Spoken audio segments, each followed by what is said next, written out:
কি ঔটেঙা একদম কচু আৰু গৰৈ মাছে লফা শাকেৰে আমাৰ একদম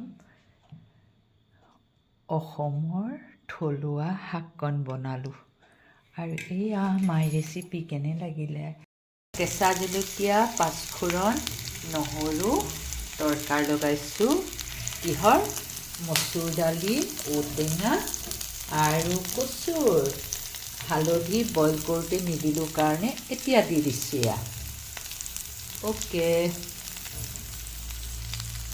আৰু ঔটেঙা কচুখিনি আগে বইল কৰি ল'লোঁ। এয়া পিছত মচুৰ দাইল বইল কৰি আছোঁ, সেইখিনি দি দিম। অ'কে। লগতে অসমীয়া থলুৱা শাকৰ আঞ্জা, এয়া মচুৰ দাইলখিনি দি দিলোঁ। ৱাও,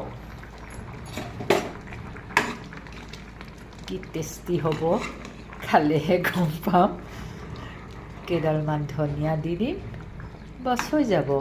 ইয়াৰ পৰাই অলপমান কাঢ়ি গৰৈ মাছকেইটাৰ আৰু লফা শাক দি দিম। মজা টেষ্টি হ'ব।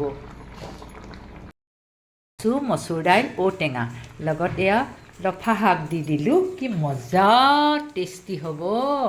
আৰু গৰৈ মাছকেইটা দি দিম। ৱাও, আৰু এইকেইডাল হৈছে ধনিয়া। মজা টেষ্টি হ'ব নহয় একদম। এইখিনি লগত এয়া গৰৈ মাছ, এয়া গৰৈ মাছে কাৱৈ মাছে কিন্তু ফ্ৰাইও হ'ব আৰু ইয়াত দি দিয়াও হ'ব। অকণমান পানী দি উতলাই লওঁ, তাৰপিছত মাছটো দি দিওঁ। অ'কে।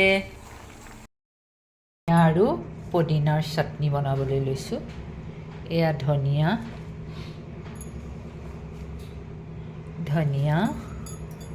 উইথ পদিনা,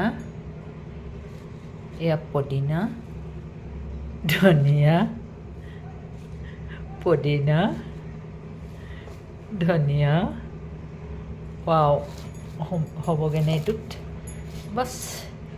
আৰু পদিনা আৰু এই জলকীয়া, হাৰা জলকীয়া 4টিমান, লচুন কেইফুটামান, আদা কেইচকলমান আৰু এয়া নিমখ, জোখত নিমখ অকণমান দি দিওঁ। ৱাও, মজা টেষ্টি হ'ব, একদম মজা টেষ্টি হ'ব। এতিয়া